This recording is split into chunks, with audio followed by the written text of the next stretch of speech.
Welcome again to the Entrepreneur's Advisor, the business podcast built for entrepreneurs and business owners.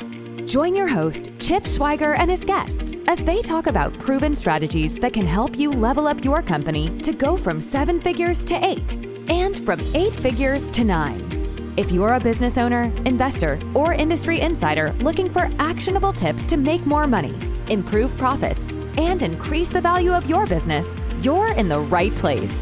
And now, once again, your host, Chip Schweiger. Hi there, and welcome to this week's episode of the Entrepreneur's Advisor Podcast, the podcast where you get one actionable tip each week to increase the value of your business. Say, if you're a new listener, a very warm welcome to what we think is quickly becoming one of the best business podcasts for entrepreneurs. And if you're a regular listener and subscriber, thanks for joining us again this week. Really happy that you're here. So I'm your host, Chip Schweiger, and to set the table straight for the new listeners, I'm a 27-year veteran of public accounting and corporate finance, where I've helped some of the largest companies in America grow. But my real passion is in helping entrepreneurs and business owners like you. You know, the great thing about entrepreneurs is that you're constantly evolving and embracing necessary change for the betterment of your organizations.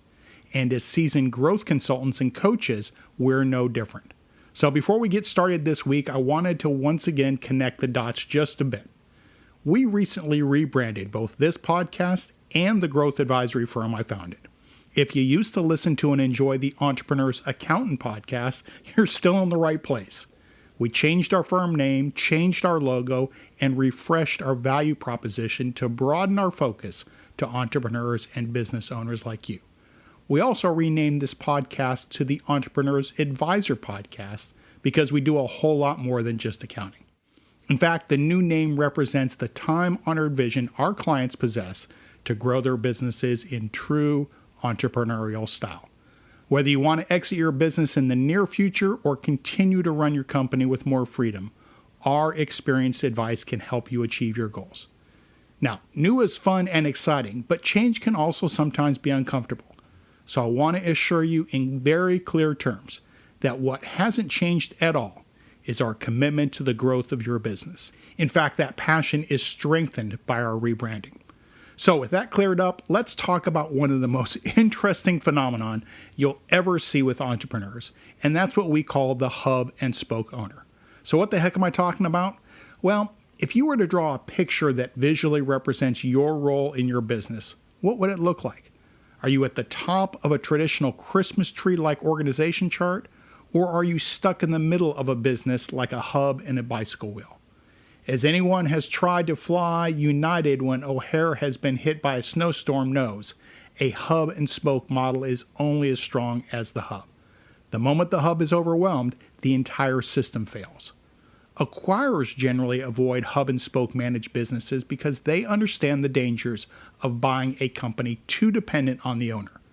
So with that in mind, here's a list of 9 warning signs that you may be a hub and spoke owner and some suggestions for pulling yourself out of the middle of your business. All right, the number 1 sign is you sign all the checks. So most business owners sign the checks, but what happens if you're away for a couple of days and an important supplier needs to be paid? Consider giving an employee signing authority for checks up to an amount that you're comfortable with, and then change the mailing address on your bank statement so that they're mailed to your home, not the office. That way you can review all the signed checks and make sure that the privilege isn't being abused. All right, the number 2 warning sign is that your mobile phone bill is over $200 a month. If your employees are out over their skis a lot, it'll show up in your mobile phone bill because staff will be calling you to coach them through their problems.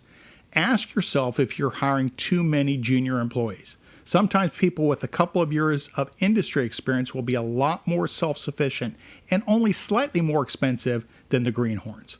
Also consider getting a virtual assistant who can act as a first line of defense in protecting your time. All right, your number 3 warning sign is that your revenue is flat when compared to last year. And this is typically true in a non-pandemic year, but flat revenue from year one to the next can be a sign that you're the hub in a hub and spoke model. Like forcing water through a hose, you can only have so much capacity. And no matter how efficient you are, every business dependent on its owner reaches capacity at some point.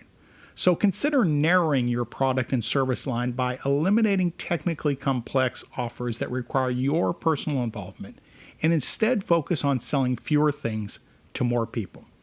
All right, the number 4 warning sign is that your vacations suck. I mean, if you spend your vacations dispatching orders from your mobile phone, it's time to cut the tether. Start by taking one day off and seeing how your company does without you. Build systems for failure points, but otherwise work up to a point where you can take a few weeks off without negatively affecting your business. All right, the number 5 warning sign is you spend more time negotiating than a union boss.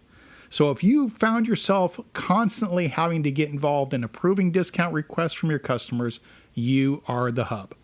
Consider giving frontline customer-facing employees a band within which they have your approval to negotiate.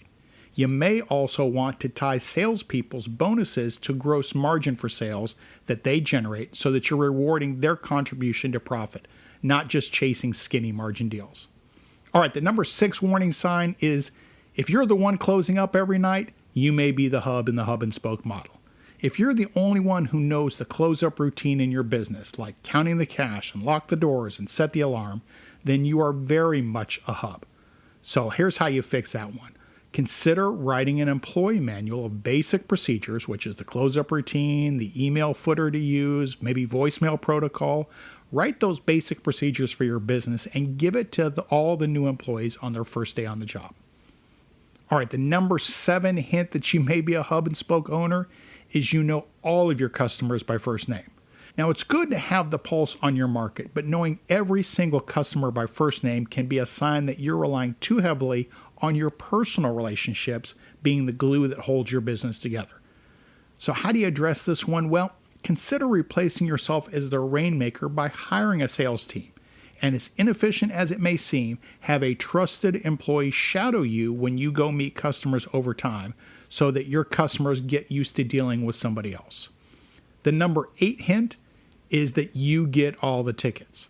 Now, suppliers wooing you by sending you free tickets to sports events can be a sign that they see you as the key decision maker in your business for their particular offering. If you're the one key contact for any of your suppliers, you'll find yourself in the hub of your business when it comes time to negotiate terms. So consider appointing one of your trusted employees as the key contact for a major supplier and give that employee spending authority up to a limit that you're comfortable with. Okay, and the 9th sign that you may be a hub and spoke model is you get CC'd on more than 5 emails a day, and this one hits home for a lot of people. Employees, customers, and suppliers constantly CCing you on emails can be a sign that they're looking for your tacit approval or that you have not made clear when you want to be involved in their work. So how you fix this is start by asking your employees to stop using the CC line in an email. Flat out stop using it. Ask them to add you to the to line if it's really something that you must be aware of, and only if they need a specific action from you. So we're not talking about just putting you in the CC line so that you're aware of everything that's going on. If they need specific action from you, then ask them to put you in the to line. Otherwise, leave you out of the email. So there you have it. 9 signs you may be too much in the middle of your business, along with tips on how to pull yourself out. So take a critical look at how you run your business and be honest with yourself as to any one of these, because each of these that you address clears the runway for your business and makes it that much more valuable to an acquirer. And if that's a possibility for in the future, or at least makes your company more enjoyable to run. Okay, and if you want to learn more about any of the tips and tricks of creating a valuable business, whether it's this episode or any of the past ones, just drop us a note at vistiumgrowth.com/podcast, or you can send me an email at chip@vistiumgrowth.com. And also just one last reminder, we're on Facebook, we're on Instagram, and we're on Twitter. All of them are at Vistium Growth. So let's connect. And with that, we're done for this week. Hope you'll join us again next week. And until then, we'll see you. You've been listening to The Entrepreneur's Advisor, the podcast for entrepreneurs, business owners, and investors.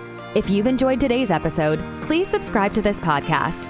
It's easy to do so by clicking on that subscribe button or follow button. And you can also visit us on the web at www.vistiumgrowth.com/podcast. That's VISTIUM growth.com. We'll catch you in the next episode. And thanks again for listening to the Entrepreneur's Advisor Podcast.